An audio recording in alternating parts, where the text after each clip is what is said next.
because when you get into the visionary state, it's like this unbelievably prismatic state. And you have to learn how to focus within that state and hold that focus on a very specific kind of tree or on a very specific kind of spirit and not get spun out, especially when you're the shaman working for a number of people. They can go anywhere into whatever. And I call it herding jaguars.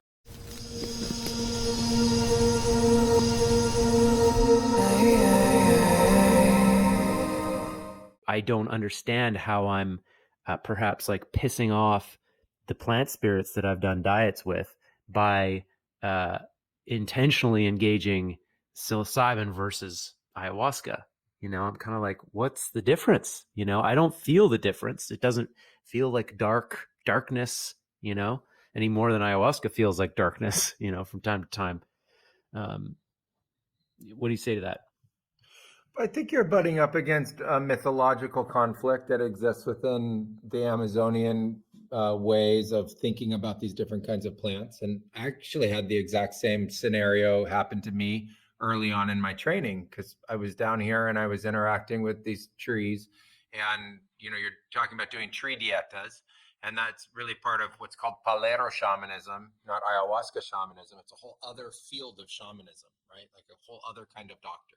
And typically you take these tree barks or leaves or flowers of the tree, or roots of the tree, depending on what kind of tree you're using or what kind of medicinal plant you're using, and you make a tea out of it, you drink the tea, and then you go and you do this process called dieta, where you basically follow a very strict diet. It's a lot of restrictions. You're saying the freedom being taken away. Well, there's abstinence of almost everything you could think of other than just the smallest amount of calories you need to kind of stay alive during that time. And then you go into a trance state naturally as you start to sweat out all your salts, and you don't really have any other kinds of oils or fats, and you have very low calorie diet, and you start to become a very trance-like, dream-like state. And then they say the plant spirit comes to you and it starts to teach you.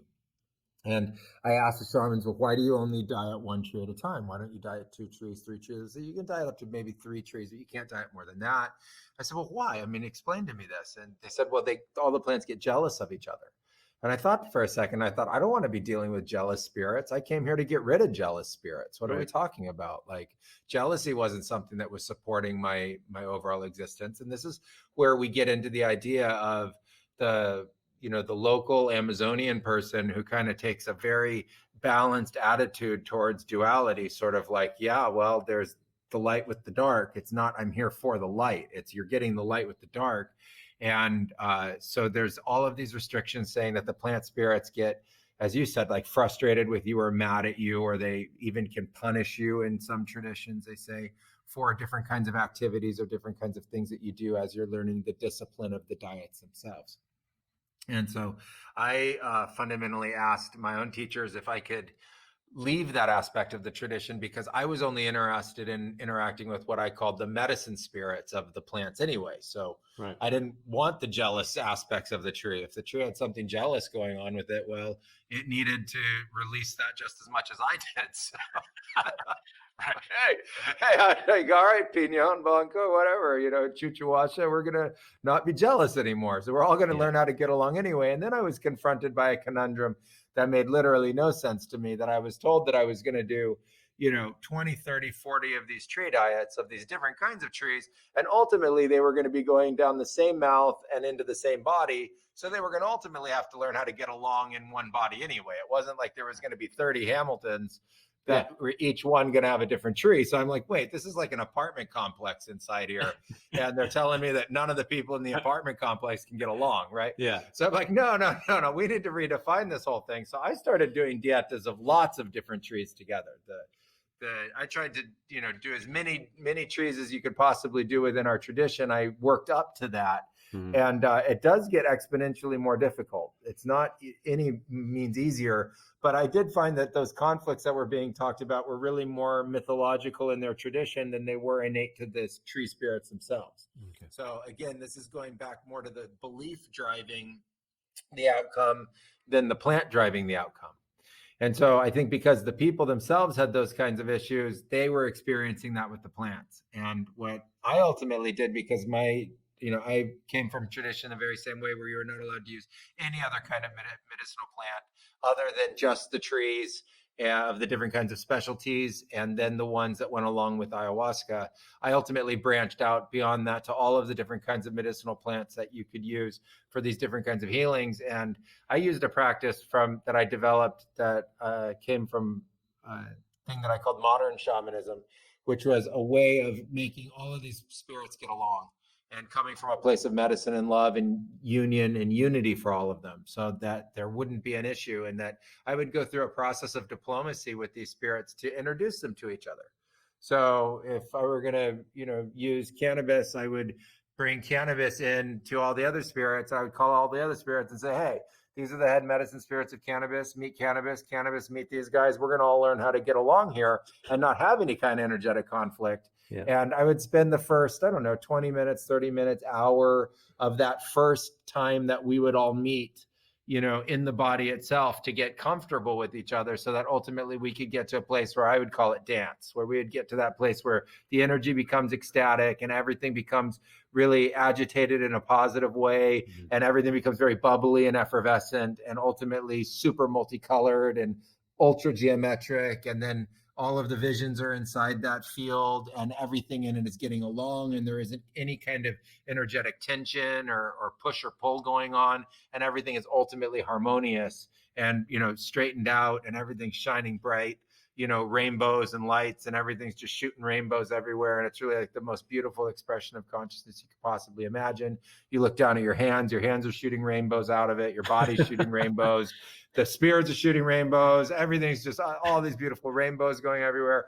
Like, that's where I wanted to get this place of this medicine, right? Mm-hmm. So I would do this diplomacy thing with the spirits. And I ultimately realized that those aspects of the tradition were necessary for those people who believed in those aspects of the tradition, but that wasn't going to be the relationship that I was going to have with the plants, and that we were ultimately going to have a much more expansive relationship.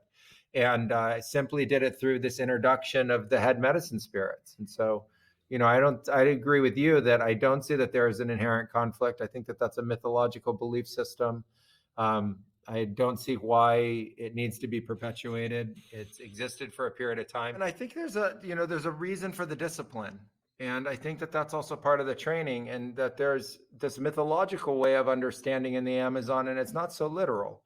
And Westerners come to it and they think it's really literal, and it's really quite mythological. So it's a little more Dungeons and Dragons, and it's a little bit, more Bhagavad Gita than it is the way Westerners treat this idea that it is this way or it is that way. Right. So you're learning a kind of discipline, and that discipline is very important to your medicine practice.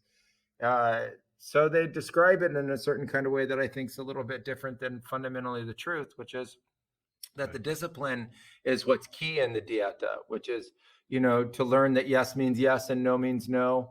And when you're going to sing a certain kind of ikaro of a tree, you really know that tree, and you're really expressing that tree. So when you call on that tree, it is only that tree, and your mind doesn't fragment.